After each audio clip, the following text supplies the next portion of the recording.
Ready, boys? I'll wait.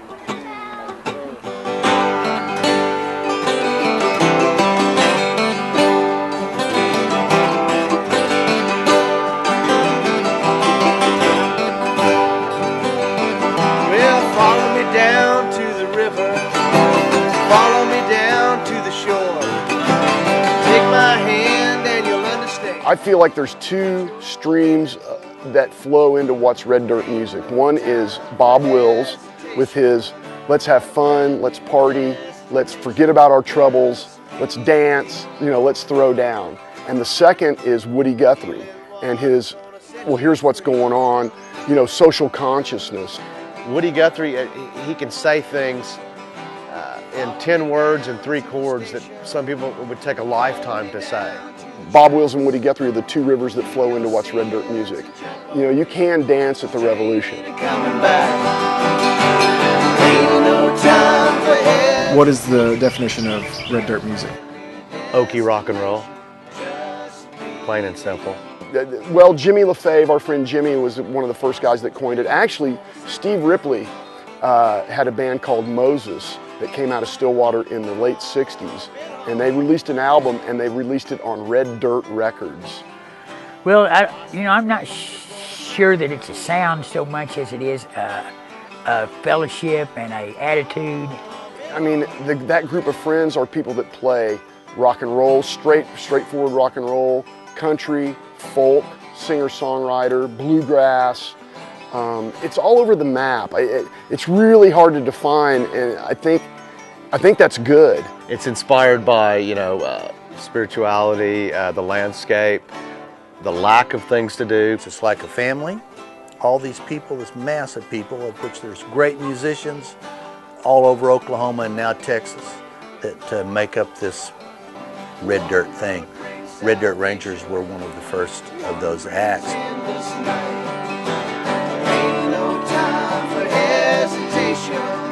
I knew some guys that lived at a place called the Farm. The Farm is like those days, it's like a musical mecca to me. Musicians found it because it was a party house, and it was just far enough outside of town to where the law left us alone. And when the law leaves you alone and lets you do whatever you want, it allows for unlimited freedom. So we just started playing music, and musicians came out. That's when I started playing.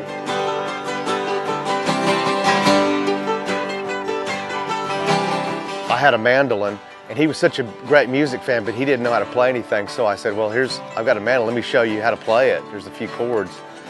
So I showed him 3 chords, and I said, now you know 10,000 songs, We just kept jamming. Friends got together on Friday afternoons. We'd get a bunch of beer and just jam, and we had no intention of having a band. We just did it because we loved it. Well, I'm dead now. So it happens that Jimmy came along, Jimmy LaFave that was. He came along and said, "Why don't you guys open up for us?" It was fun. That's how the band started right there, and never stopped. In the early days, you play anywhere for anybody for any amount of money if it's nothing. Anybody that had a free beer for us or a deli tray, we were there, man, so. You get with a booking agent that puts you, 300 miles from one gig to the next, so you load the van after the gig and you drive straight to the next gig. It's not as glamorous as it seems, folks. To be in Idaho one night and then they want you to be in Austin the next night, and then each gig only pays $50. So that's the tough part. Brad and I do a lot of the bulk of the writing, but Ben writes also, and we write with different friends that we met through the Farm. Our friend Bob Childers was a really big influence. Ben is an exceptional guitar player. He's just one of the cleanest, smoothest guitar players I've ever seen in my life. We meet guitar players that watch him and they're just astounded. We've gone through a lot of members, but it's basically stayed a 5 to 6 piece band. Luckily, all the guys that have come and gone in our band, we're still great friends with them, and there was never really any hard feelings or anything, so. 3 guys have been in the band the entire 25 years. Myself, Brad Piccolo, and Ben Hahn.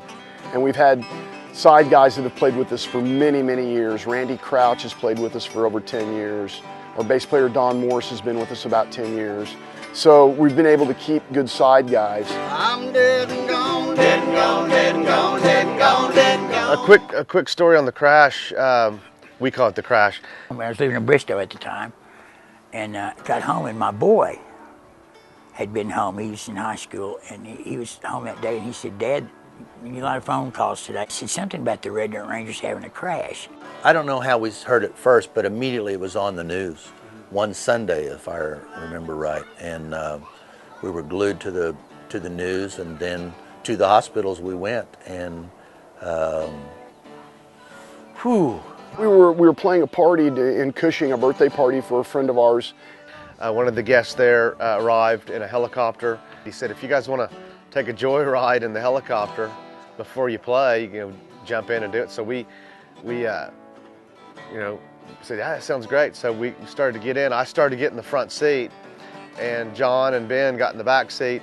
And right before we took off, a guy that I'd never met said, he goes, "Hey, you mind if I sit in the front seat? I've never been in a helicopter." I said, "Well, I never have either, but you look like you're really excited about it, so get in." And we said, "Hey man, we want to see the Cimarron River, because we floated the river a lot. The Cimarron is a big part of who we are as a band, and we write songs about it. The pilot went too low into the river and he clipped some power lines.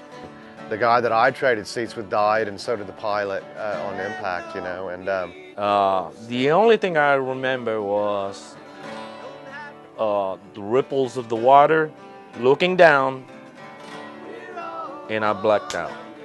I pulled John out and Ben. They were unconscious, about to drown.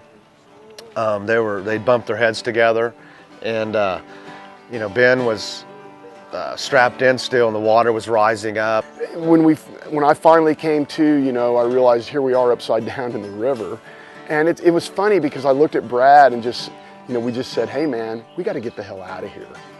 His arms are long, so I grabbed his arm and I said, "Man, we got to find this buckle on Ben because we got to get him out of here. He's about to drown." So I grabbed his hand, shoved it down there, and we both started. One of us found the buckle, and Ben just floated up, and so he popped to the top, and we got him out. Then Brad helped shove me out.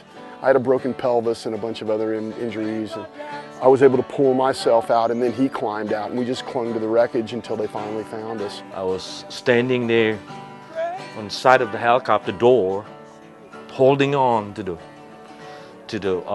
Cimarron River water, which is red, as you can see. I can see the droplet of blood, just holding on, counting 1 to 10, as loud as we can. That's what Brad advised, as loud so people could hear us. Ben was about to die of hypothermia, and Coop was about to die from collapsed lung. And I was banged up, but my adrenaline was really going. So I just kept telling those guys, "I see somebody. They're almost here to get us." I was just lying to them, to get them, to keep them from, getting discouraged. And we were in the water for about 2.5 hours before they came to get us. Wow, that was a life-changing experience. But that was the dark moment of our lives there, I think, for me.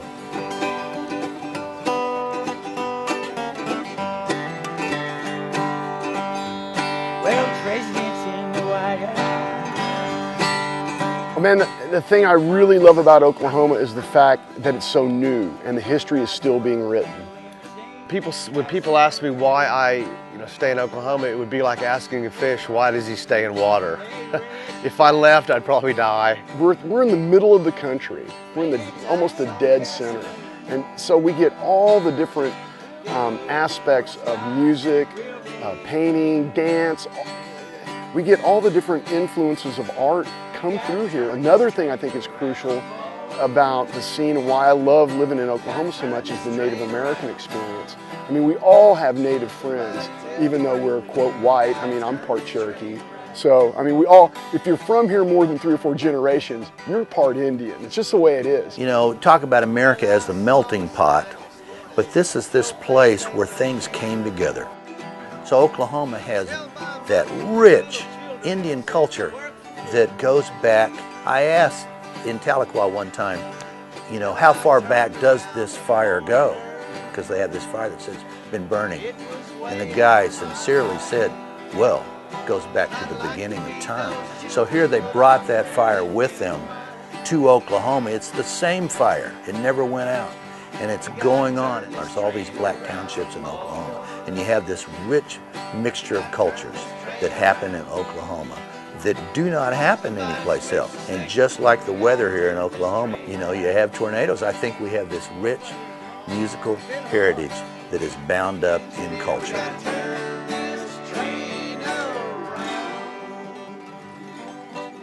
That's for all them government people.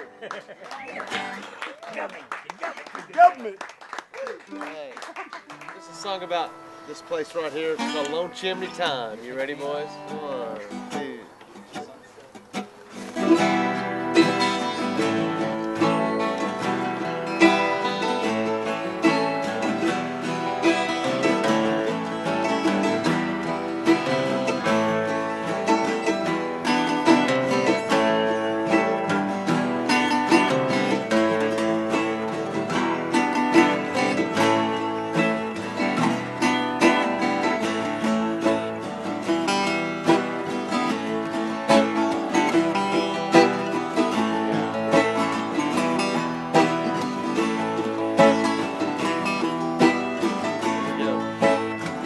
Look out my window, rain dripping off the trees, the sweet smell of cedar hanging in the breeze.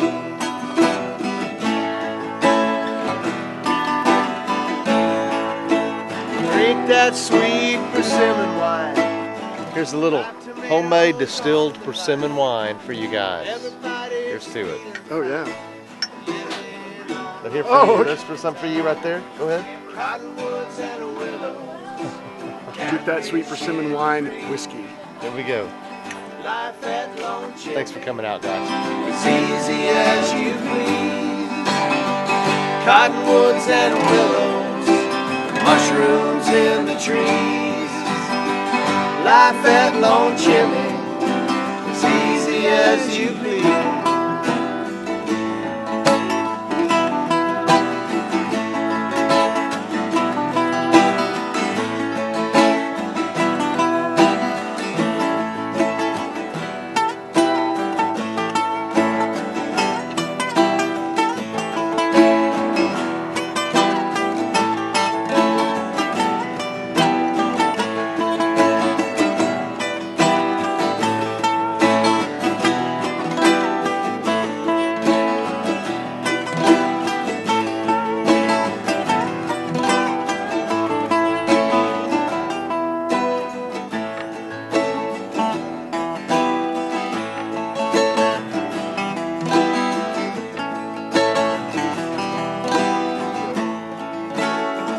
Another day behind me, another drop of rain that falls into that river that cuts right through the plain.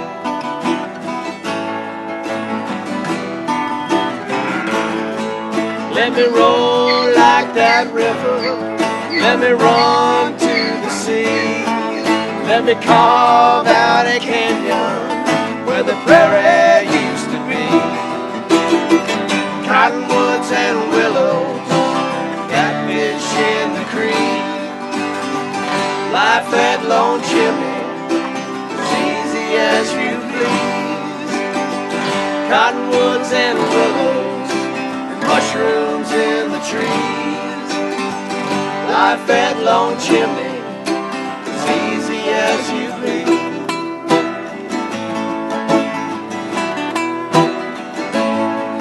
Let me roll like that river,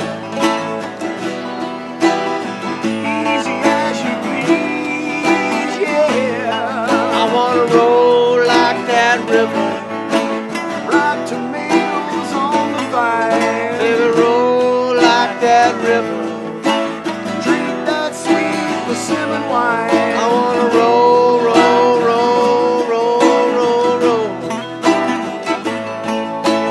Mushrooms in the trees.